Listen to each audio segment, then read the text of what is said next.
আমাদের দেশের এবং রাজ্যের অসংখ্য বেকার যুবক যুবতীদেরকে নিয়ে যেই রকম কোর্ট কেস বা বিভিন্ন রকম বিষয় সামনে আসছে নিয়োগ সংক্রান্ত ব্যাপারে, সেটা সত্যিই উদ্বেগের বিষয়।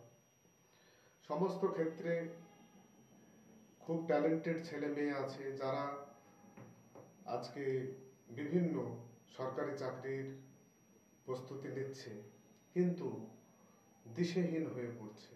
এই দিশাহীন অবস্থা, এটা সত্যি উদ্বেগের বিষয়।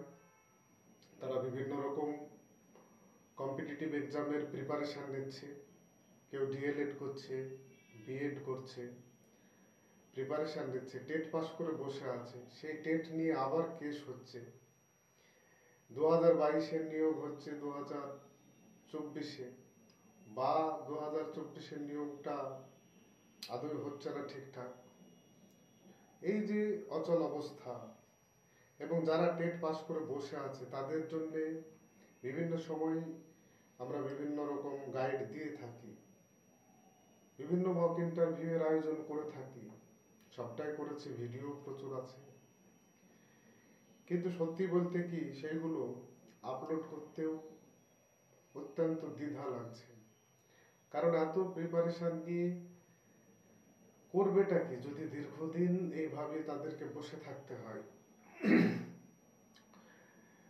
হতাশা মানুষকে অনেকটা পিছিয়ে দেয়।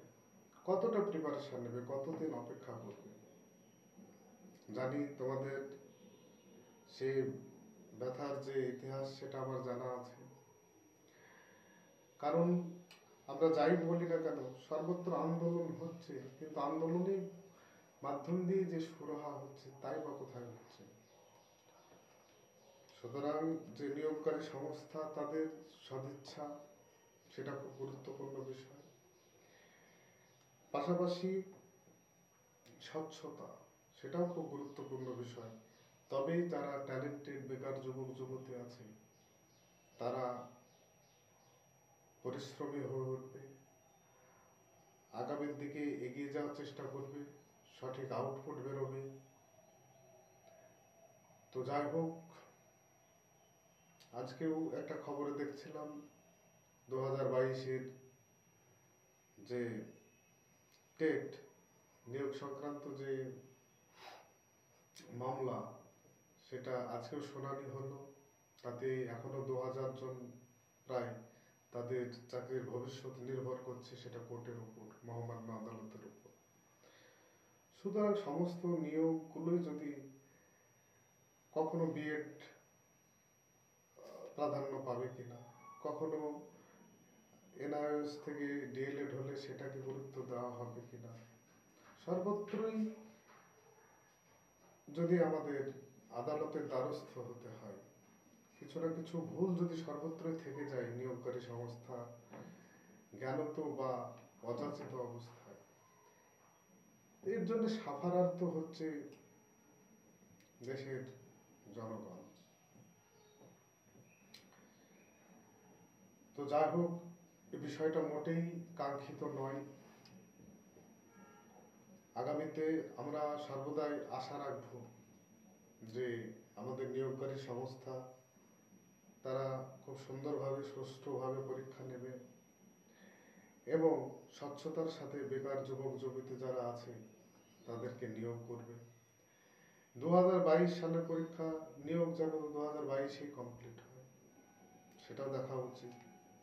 আজ সমস্ত পাবলিক সার্ভিস কমিশনের এক্সামেও দেখা যাচ্ছে 2022 সালের নিয়োগ, এক্সাম আছে 2025 সালে, এসে কত সালে নিয়োগ হচ্ছে না, তো 2021 বা 2022 বা 2023 সালে। 21, 22, 23-এর গল্প 2025-এ এসে আজকে তাও সম্পন্ন হচ্ছে না। কেন 25-এর নিয়োগ 25-এই কেন হবে না? নির্দিষ্ট একটা বছর তার টার্গেটেড ভ্যাকান্সি থাকবে, সেই ভ্যাকান্সি ফিল আপ হবে, এটাই হওয়া কাম্য। আমি কোনো রাজনৈতিক কথা এখানে বলছি না, বলতেও চাই না। সাধারণত যেটা আমাদের দেশের পক্ষে, আমাদের জনগণের পক্ষে, আমাদের রাজ্যের পক্ষে ভালো হবে, সেটাই আমাদের সরকার তথা নিয়োগকারী সংস্থা তথা মহামান্য আদালত সেই বিষয়ের দিকেই এগিয়ে যাবে, এটাই একজন সুস্থ স্বাভাবিক নাগরিক হিসাবে আমার আর্জি, আমার কামনা। তো যাই হোক, আমি আজকের এই ভিডিওতে যারা প্রাথমিকের ইন্টারভিউ আশা করি খুব শীঘ্রই তোমরা ডাক পাবে, আশাই করতে হচ্ছে, কারণ নির্দিষ্ট একটা ডেট আমরা কখনো বলতে পারছি না যে এই ডেটে ইন্টারভিউ নোটিফিকেশন বেরোবে। অনেক চ্যানেল তাদের নিজের মতো বলছে, কিন্তু যতক্ষণ না সেটা আমরা পাচ্ছি অফিসিয়ালি ততক্ষণ আমরা কি করে বলবো। তো যাই হোক, আশাবাদী আমরা খুব শীঘ্রই হয়তো নোটিফিকেশন বেরোবে এবং আমরা আমাদের প্রস্তুতি চালিয়ে যাব। কি আর করা যাবে, এর বাইরে আমাদের হাতে আর কতটুকুই বা আছে।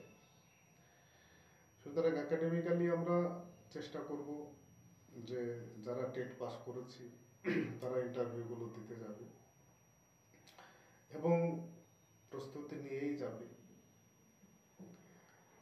100% দেওয়ার চেষ্টা করবে। তারপর বাকিটা দেখা যাবে যে কি হচ্ছে না হচ্ছে, সেটা তো পরের বিষয় রেজাল্টের সময়। তবে আশা করি ভালো ইন্টারভিউ দিলে তার ভালো ফল অবশ্যই তুমি পাবে। আমরা তো বিভিন্ন মক ইন্টারভিউ আপলোড করেছি, এই চ্যানেলে অনেক মক ইন্টারভিউ আপলোড করা আছে, প্লাস টাইম টু টাইম বিভিন্ন যে পদ্ধতি ইন্টারভিউটাকে কিভাবে, how to develop your skill in interview, এই বিষয়ে আলোচনা করা হয় এবং আজও করব। আজকে মূলত এই শর্ট ভিডিওতে আমি একটি বিষয় আলোকপাত করতে চাইছি যে ইন্টারভিউ যারা দিতে যাবে তাদের মেন যে কয়েকটা বিষয়, মূলত 10 থেকে 12টা যে বিষয় সেটা জানা দরকার আছে। প্রথমত আমি আশাবাদী হয়ে তোমাদেরকে বলছি যে খুব শীঘ্রই হয়তো নোটিফিকেশন হবে। প্রথমত যেটা করতে হবে সেটা হলো তোমার ড্রেস কোড, ফর্মাল পোশাক পরে যাবে, 1 নম্বর। 2 নম্বর হচ্ছে তোমার মধ্যে আত্মবিশ্বাস থাকবে, তবে অবশ্যই যেন সেটা ওভার কনফিডেন্স না হয়ে যায়, 2 নম্বর পয়েন্ট। এই আত্মবিশ্বাস থাকলে তোমার মধ্যে বা তোমার চেহারার মধ্যে যে বিষয়টা ফুটে উঠবে সেটা হচ্ছে তোমার হাসি খুশি মুখ, তোমার কোনো জড়তা থাকবে না এবং সাবলীল মনে হবে তোমাকে। যাই হোক, সেই কনফিডেন্সটা খুব গুরুত্বপূর্ণ, এটা অবশ্যই মাথায় রাখবে। 3 নম্বর পয়েন্ট হচ্ছে তোমার সাবজেক্ট রিলেটেড যে জায়গাটা, প্রাথমিক বিদ্যালয়ের সমস্ত পাঠ্যপুস্তকগুলো এখন থেকে ভালোভাবে দেখো, আবারও বলছি, কারণ হঠাৎ ইন্টারভিউর সময় আসলে তুমি আর সে সুযোগ পাবে না। 4 নম্বর যেটা বিষয়, প্রতিটি বইগুলো থেকে বা প্রতিটি ক্লাস থেকে একটা টপিক বেছে নিয়ে ডেমোটা খুব ভালোভাবে তোমাকে রেডি করতে হবে। ডেমো নিয়ে আমি সেপারেট ভিডিও একটা লোড করেছিলাম, সেটা দেখবে যে কিভাবে সুন্দর ডেমো করতে হয়। ডেমো অনেকেরই ভুল হয়ে যায় ক্লাস ডেমো, সেখানে হচ্ছে তোমার যে মাইক্রো টিচিং স্কিলগুলো প্রয়োগ করতে হয়, ইন্ডাকটিভ ওয়ে অফ টিচিং সেটাকে ফলো করতে হয়, ব্ল্যাকবোর্ডের ইউজ যথাযথ করতে হয় এবং যে পজ, তোমার কথা বলার সময় যে পজ রাখতে হয়, উৎসাহ দান যে পটুত্ব থাকতে হয়, এই বিষয়গুলো করতে হয়। সুতরাং এই জায়গাটা এইটাই মূলত মূল জায়গা। তবে যেটা যে তোমার একেবারেই করা যাবে না সেই বিষয়গুলো এবার বলি। নেভার ডু দ্যাট, যেটা করবে না তুমি। 1 নম্বর হচ্ছে যেটা তুমি জানো না সেটা বানিয়ে বলার চেষ্টা করা বারবার, এটা কখনোই করবে না। খুব ব্যাখ্যা করে বেশি বলতে যাওয়ার দরকার নেই, খুব অল্প কথার মধ্যে তোমাকে গুছিয়ে বলতে হবে। 3 নম্বর হচ্ছে কখনোই যেন তোমার মধ্যে ঔদ্ধত্য প্রকাশ না পায়, অর্থাৎ ওভার কনফিডেন্স প্রকাশ না পায়। 4 নম্বর কখনো রূঢ় হবে না। 5 নম্বর হচ্ছে তোমার পোশাক আশাকেও যেন কোনো রূঢ়তা প্রকাশ না পায়। এবং 6 নম্বর যেটা, সেটা হচ্ছে যে তোমার মুখটা যেন হাসি খুশি থাকে, কখনো যেন গম্ভীর না হয়, গম্ভীর মুখ কখনো রাখা যাবে না। 7 নম্বর, তোমার যে কয়েকটা এক্সট্রা কারিকুলার যে অ্যাক্টিভিটিজ, যেগুলো সম্পর্কে তোমার নলেজ রাখতে হবে, এবং সেটা জিজ্ঞাসা করলে জানি না, এটা না বলাই ভালো। যতটা জানো ততটাই বলবে তুমি। যেমন কবিতা আবৃত্তি, তারপরে তোমার নাচ গান, এই বিষয়গুলো, অভিনয়, এইগুলো বাচ্চাদের পড়াতে গেলে খুব প্রয়োজন হয়। সুতরাং এই বিষয়টা জানতে হবে। আর যেটা কখনোই করা যাবে না, সেটা হচ্ছে যে ডিবেট, একটা বিতর্ক ওখানে যেন উপস্থাপিত না হয়, মানে বিতর্কিত সিচুয়েশন যেন তৈরি না হয়। তোমাকে যদি প্রশ্ন করা হয় গভর্নমেন্ট স্কুল এবং গভর্নমেন্ট এডেড স্কুল বা প্রাইভেট স্কুল কোনটায় তুমি পড়াবে, এটা তো একটা বিতর্কিত কোশ্চেন, যে বাচ্চাকে কোথায় পড়াবে তুমি। তো এইগুলোকে ট্যাক্টফুলি তোমাকে অ্যাভয়েড করতে হবে। তুমি বলবে যে এটা সেটা হচ্ছে যে যারা বাচ্চার অভিভাবক আছে, তারা সেটা তাদের প্রয়োজন অনুযায়ী তাদের বাচ্চাকে তারা বিভিন্ন স্কুলে ভর্তি করতে পারে। সেটা এমন নয় যে গভর্নমেন্ট স্কুলে পড়া ভালো হয় না বা গভর্নমেন্ট স্কুলে পড়া ভালো হয় না, এমনও নয়। আবার এমন নয় যে কোনো প্রাইভেট স্কুলেও পড়া ভালো হয় না, এমনটাও নয়। সুতরাং সেটা অভিভাবক তাদের প্রয়োজন অনুযায়ী তার বাচ্চাকে কোথায় পড়াবে সেটা সে অবশ্যই নির্ধারণ করতে পারে। এইভাবে তোমাকে বিষয়টা, ডিবেটেবল যে জায়গাগুলো সেগুলোকে অ্যাভয়েড করতে হবে। যেমন ধরো তোমাকে বলা হলো যে বিদ্যালয়ে মিড ডে মিল চালু আছে, তাহলে মিড ডে মিলটা তুমি কি করবে? মিড ডে মিলে তো বাচ্চাদের পড়াশোনার ক্ষতি হয়। যদি এইরকম বলা হয়, তোমাকে সেটা খুব সুন্দরভাবে, এক্সিস্টিং যে সিস্টেমটা আছে তোমাকে জানতে হবে সিস্টেমটার মধ্যে কিছু প্লাস পয়েন্ট আছে বলে সিস্টেমটা চলছে। সুতরাং মিড ডে মিলের বিপক্ষে তোমার না গিয়ে তুমি এটাই বলো যে না স্যার, মিড ডে মিল যেটা বর্তমানে চালু আছে তার অনেক উপকারিতা আছে। 1 নম্বর উপকারিতা হচ্ছে যে নিউট্রিশনাল ভ্যালু, ফুড ভ্যালু তো এখানে আছে। পাশাপাশি যেটা 2 নম্বর বিষয়, সেটা হলো এর মধ্যে একটা সোশ্যাল বার্তা আছে, সোশ্যাল মেসেজ আছে। সেটা হচ্ছে ধনী দরিদ্র জাতপাত সবকিছুর ঊর্ধ্বে উঠে বাচ্চাগুলো একসঙ্গে বসে যে একই সঙ্গে খাওয়ার যে ব্যাপারটা, সেটাও আছে। প্লাস হচ্ছে একটা আনন্দদায়ক সিচুয়েশন সেখানে তৈরি হয়, আনন্দমুখর পরিবেশ তৈরি হয় এই মিড ডে মিলের মাধ্যমে। সুতরাং এটাকেও তোমাকে পজিটিভ ওয়েতে নিয়ে গিয়ে দেখাতে হবে। তো এইভাবে তো কিছু ডিবেটেবল যে জায়গাগুলো আছে সেগুলো কিন্তু তোমাকে সেখানে সমাধান করতে হবে।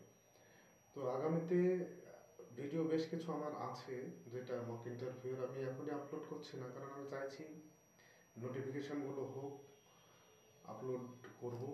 এবং আবার যারা মানে ডিমোটিভেটেড হয়ে আছে, নোটিফিকেশন দিলে হয়তো তারা আবার খুব শীঘ্রই যোগাযোগ করবে তোমাদেরকে, তখন আবার যথা পরিমাণ চেষ্টা করব যাতে গাইড করার, যাতে খুব সুন্দরভাবে তোমরা ইন্টারভিউ দিতে পারো। এবং ততদিন আমি মানে এটাই চাইবো যে দেখো বিভিন্ন ভিডিও চ্যানেলে লোড করা আছে, সেগুলো তোমরা দেখতে থাকো, নিয়মিত দেখতে থাকো, ক্লাস ডেমোগুলো দেখতে থাকো।